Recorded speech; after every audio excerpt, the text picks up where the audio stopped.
mga kabunyog. Sabi ni Alan Peter Cayetano, nakasuot daw sila ng itim na damit. Siya daw, nakasuot siya ng itim na damit para daw iprotesta ang erosion of democracy. Oy, wow! ah, para daw iprotesta ang pag-erode, pagkawasak ng demokrasya. Sabi ni Alan Peter Cayetano. Kumbaga, protest. Yung kaninya, yung suot niya ng damit na itim, simbolo ng protesta. Dahil wala na daw demokrasya sa bansa. Parang ang nangyayari, undeclared martial law. Hindi man mag-declare ng martial law, pero sa nangyayari sa aktual, martial law na rin. O, yan ang ibig sabihin nila. Sabi ni Cayetano, nakasuot siya ng damit para iprotesta ang pag-erode ng demokrasya. At ang patunay na dawaan niya niyan, kapag kontra ka sa gobyerno, kakasuhan ka. Oh, yan yung drama nila Cayetano ngayon. Kaya nakaitim sila. Kasama ni Cayetanong nakaitim na damit, si Loren Legarda, si Amy Marcos, si Camille Villar, yun. Saka si Robin Padilla, Amy Marcos. Yan yung mga nakaitim ngayon. At hindi daw sila a-attend doon sa zona. Hindi daw sila pupunta sa batasan. Anyway, sa totoo lang mga kabunyog, hindi naman sila hindi naman sila, wala naman tayong nakikitang parang martial law na sa bansa. Pag sinabi mong martial law sa bansa, lahat apektado niyan. Yung karapatan na magpahayag, wala na yan. Lahat hindi na nakakapag-enjoy niyan. Yung freedom of expression, freedom of the press, freedom of assembly, wala na yan sa martial law. Ay ngayon, nakakapag-komentaryo naman sa mga maling patakbo ng gobyerno, hindi naman to martial law. Kaya lang, ang sinasabi kasi ni Cayetano, sila daw na mga sa oposisyon, tinatambakan ng kaso. Kagagawan nyo yan, bakit kayo tambak ng kaso eh? Marami kayong ginawang masama sa bansa eh. Halimbawa si Marcoleta, bakit siya may kaso? Sinabi niya, tumanggap siya ng gift eh. Ano yon? Dahil more than 50 million at series of criminal acts yan, pasok sa plunder. Paano mo ngayon sinasabing parang ginigipit kayo? May mga kaso naman.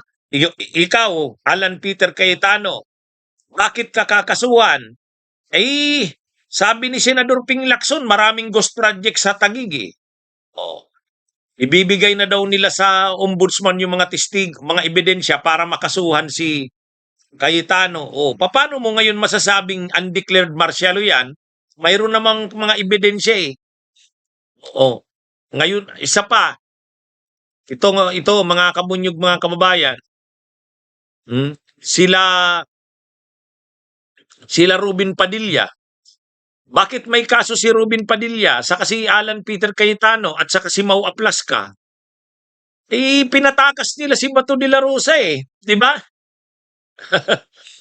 Pinatakas nila si Bato de la Rosa, hindi natural kakasuhan sila ng obstruction of justice. So hindi naman ang nangyayaring ito, hindi naman undeclared martial law yan. Drama lang naman ni Cayetano yan. Drama lang. Tapos may mga bigla ginagamit na naman, kanina nagpa-picture, nagganyan na naman, laban sign. Nakikita ni Cayetano ang mga paglabag sa human rights, katulad daw nila, nilalabag daw ang human rights nila. Pero nung maraming pinapatay si Duterte, nasaan ka Alan Cayetano? Di ba ini-endorse mo yun? Yun nga, pagpatay nga yun eh. Itong nangyayari sa kanila ngayon, kinakasuhan lang naman sila, kinukulong. Ay nung panahon ni Duterte, pinapatay eh. Pinapatay. Di ba, mga kabunyog, mga kabayan? Kaya yung mga yung sinasabi na yan ni Alan Cayetano na wala nang demokrasya, nag-erode na, kaya nakaprotesta daw sila na damit na itim. Pagkatapos parang ang nangyayari daw sa bansa, undeclared martial law, hindi man naman daw nakadeklara ang martial law, pero Gano'n na daw ang nangyayari. Oh, 'yan ang ibig niyang sabihin, mga kabunyog. Pero ang, reaksyon naman ng mga tao, tumigil ka na nga Cayetano, hmm? Hindi naman 'to marsyalo, eh.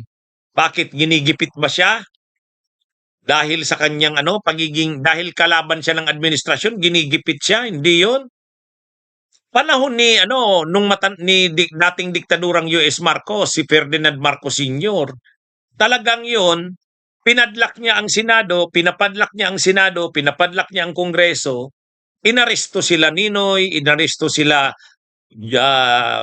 sila Jose Capipi Diokno, pina-aresto sila Lorenzo Tanyada.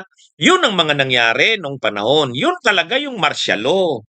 Pero ito, bakit inaresto si Marcoleta? May kaso. Bakit inaresto si Mike Defensor? May kaso. Bakit posible kang maaresto, Cayetano? Kasi posible kang makasuhan ng plunder.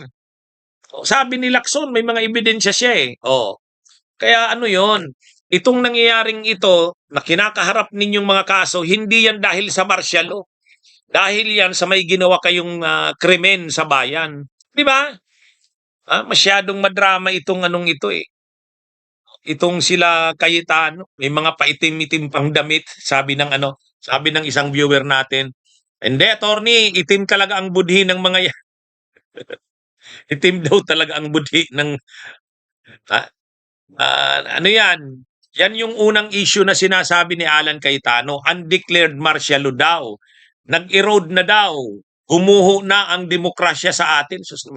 Gumuho mo na ang demokrasya. Bakit? Hindi ba sila nakakapagsalita? Si Padilla? Doon nga sa impeachment court, sila nang umuubos ng oras. Paano mo masasabi ngayong undeclared martial law? Sa undeclared martial law, hindi ka na makapagsalita. Binubusala na ang bibig mo. Ganun ba? Ganun ba ang nangyari? Hindi naman Abuso na nga kayo eh. Inuubos nyo na yung oras doon sa debate sa Senado eh. Oh, sino ba ang abusado? Kayo. Tingnan nyo, pagdating doon sa impeachment trial, sino ang umuubos ng oras? Si Senador Rapi Tulfo nga, nagsabi na eh. Unfair naman yata ito. Kapag yung minorya, ibig sabihin yung grupo nila Cayetano, pinapabilo daw ng presiding judge. Pero pag sila daw, grupo nila, sabi ni Tulfo, kinukontrolan sila. Pero bakit ganun ang ginagawa ni Cayetano, ay ni Escudero? Para hindi siya pag-isipan na partial siya at bias. O yun. Sige, bilo kayo. O ngayon, the fact na, Jesus, pag nagsasalita nga si Cayetano Alan, si Cayetano Pia, saka si Robin Padilla, inuubos nila yung oras dun sa floor. Inuubos nila, tapos sasabihin mo pa, wala na silang karapatan. Sinusuppress sila. Ganun ba? Sinusuppress ba sila? Wala naman. Kaya yung mga undeclared martial law, hindi naman totoo yun. Kaya lang naman kayo kinakasuhan dahil mayroon kayong mga nagawang krimen sa bayan. Yun.